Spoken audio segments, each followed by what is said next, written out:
Hey everyone, it's Lee Henkin here. Welcome to this video where I'm going to be providing you with a quick update regarding cold email deliverability, just some things that I've been noticing from campaigns I've been running. Specifically, this is going to be regarding private email sending infrastructure, and just an update from my personal experiences regarding using private email sending infrastructure and cold email deliverability itself. So just to dive straight into it, depending on how kind of deeply involved you are with cold email or not, you may or may not be aware of the fact that really for the last 6 to 12 months, so now it's like August 2024, so really if you go back to the second half of last year, private email sending infrastructure really took off in popularity. You could see it pretty much everywhere online, social media, whatnot, people promoting it. And it gained a lot of popularity and become very attractive because obviously like the costs were much lower compared to like buying directly from Outlook or Google using their public servers.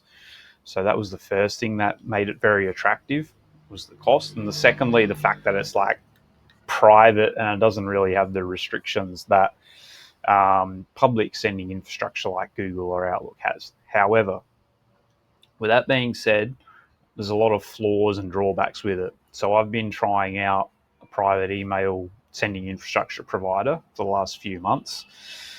And I just want to really just share my experience, honestly, in this quick video about that and why I just no longer recommend using it and why I've stopped using private email sending infrastructure. I'm not going to name the company either. I mean, there's a lot out there. But this has just been my personal experience. Maybe other people will say different. However, I have kind of noticed a trend at the moment. A lot of other people are noticing similar things to me that I'm going to be talking about in this video from a cold email deliverability standpoint and using private email sending infrastructure providers. So we've covered, why they've been so attractive and popular, kind of the reasons why. But I really want to talk about why I've gone off them and really why I've stopped. So, as I said, for the last few months, I've been using a private email sending infrastructure provider in addition to using public servers like Google and Outlook at the same time. So, it's been an interesting little experiment or test for the last few months. And I've really gone off them now. So, the reason why is because deliverability, just to put it plain and simple terms, just isn't, in my opinion, from my experiences personally, isn't better than using Outlook or Google. Like I just can't say that I've really noticed that. And that's really been one of the big kind of claims and benefits that a private provider will tell you, is that their deliverability is going to be better. However, I just personally cannot say it's conclusively so much better.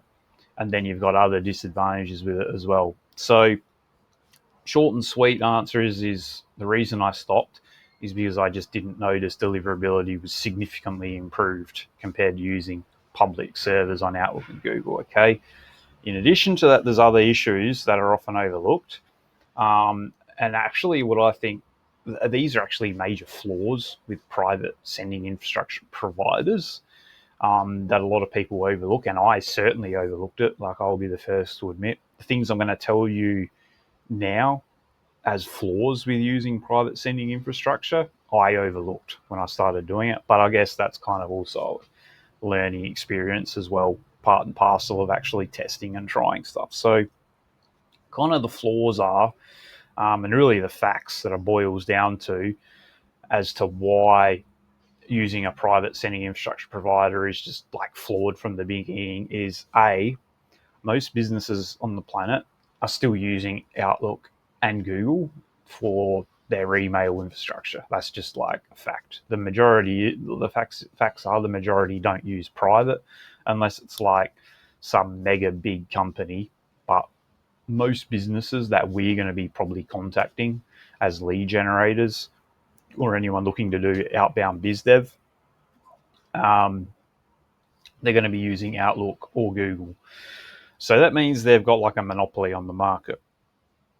Now, important thing to consider because of that is that you got to think of it like this: if most companies are using Google and Outlook, right, and you're sending them emails, here's the thing: Google and Outlook always prioritize in terms of safety, trust, reliability, emails coming from other Google or Outlook servers, because it's just a fact that they're considered more trustworthy. Okay, so by default, by using a private email sending infrastructure, you're already on the back foot. That's just been my experience. Okay, like I know some people watching this may disagree or fight me on it. I'm just telling you what I've observed from using these tools and also using Outlook and Google at the same time. Okay, so the thing is, they automatically place more trust in other emails coming from Google and Outlook, even if those companies or servers, whatever, are outside of their company or organization that they're coming in from. So you're automatically on the back foot straight away. And this is something I overlooked when I started using private email sending infrastructure, but I've learned it just from experience. Okay. So from a deliverability point of view, it's already harder than it needs to be if you're using private sending infrastructure, just because of the fact that 90% of businesses are still using Google and Outlook, and they're not going to place the same level of trust and reliability on emails coming from a private server versus another Google or Outlook server. That's just the reality of it. And you look at tools like Instantly, for example, and they have like a box you can check for deliverability matching, because they know as well that you're going to get a higher deliverability and inbox placement if it's coming from another Google server to another Google user, and same with Outlook. So this is the biggest flaw with private email sending infrastructure. Okay, and this is why the main reason why I've gone off it is you're just not, at least from my experience, you're just not going to have the same level of deliverability, because of the fact so many businesses still use Google and Outlook. And Google and Outlook will always place more trust and reliability on other emails coming from Outlook and Google versus a private email sending infrastructure server. And that's regardless of the private email sending infrastructure provider doing everything correctly on their end. Because the one I was using, they were doing everything correct on their end. I can't seriously say, oh yeah, they were scammers or anything. They weren't. They were a legit company. But it's just that this flaw in terms of emails being matched with Google and Outlook, they just can't compete with it. Like, there's just no way they could. And it's just one of the biggest flaws with private email sending infrastructure. Okay, so you're automatically on the back foot with using it. You're just never going to get the same deliverability. Again, this is all just from my personal experience. So this is really the main reason why I've gone totally off it. Okay, and why I'm no longer using private email sending infrastructure providers, and why I just can't recommend it to others either. Okay, so it's been an interesting experiment, an experience just to learn about it, but I'm no longer using it as of the time of making this video. So what are your options? What do you do then in terms of cold email deliverability? In my experience, these, and my opinion, these are really the main things you want to be focusing on. Okay, so this little checklist here, it's by no means an exhaustive list. It's kind of just the core things. So really nothing's different in terms of like setting up domains, inboxes. Like, you definitely want to be, nothing's different there. So you're obviously going to set up separate domains. You're going to have 2 to 3 inboxes per domain, at least what I'm doing. Nothing's different in terms of setting up like DMARC, DKIM, SBIF records, all that kind of stuff's all the same. Custom tracking domains, still want to be doing all that. Warming up emails, I've slightly changed this in the last couple of months. I was doing it where I had the settings enabled, whereas the maximum warm-up emails per day would be 20. I've now lowered that to 10. Again, test this yourself. So I'm not 100% sure if that's going to make a huge difference on deliverability yet, as it's something I'm currently testing. But that's what I'm doing. It's what I'm currently recommending to others as well. 10 emails max per day for warm-up emails. Daily campaign sending from your inboxes. So this is another thing I'm testing. I'm seeing some people in the market saying to do 5 emails per inbox, 10, 15, 20, blah, blah. Again, test this yourself. You got to test everything yourself. I'm personally doing most of my clients now 20 emails a day, 25, depends. I do have some where I'm actually also testing as low as 15 per day. Okay, can't at this point either say, oh, it's conclusively making a huge difference yet. Okay, because I've just started testing it, but that's just what I'm doing at the moment. But I do think, though, kind of moving forward, the days of sending 40, 50 emails per day from an inbox for your outreach is definitely gone. You don't want to be doing that anymore. You definitely want to be doing it on the low side and simply increasing the amount of domains and inboxes you set up per client. Okay, so that's some immediate changes I've made with some new clients I've signed up in the last month, for example, is I'm basically doubling how many domains and inboxes I'm setting up compared to 6 months ago, just to account for the fact you're going to have to lower volume per inbox, okay, just to improve your deliverability. Doing inbox placement tests using mail reach is going to be really important. This is something I've added into my deliverability process. At the moment, I'm doing it monthly, but I'm probably going to make that like a fortnightly thing because, again, deliverability at the moment is a bit of a shit show. And yeah, we're all kind of just navigating our way through it. But as of right now, I would recommend at least at a bare minimum a monthly inbox placement test using mail reach, okay? Couple last points here. So I've mentioned, yeah, I'm off private email sending infrastructure. So what do?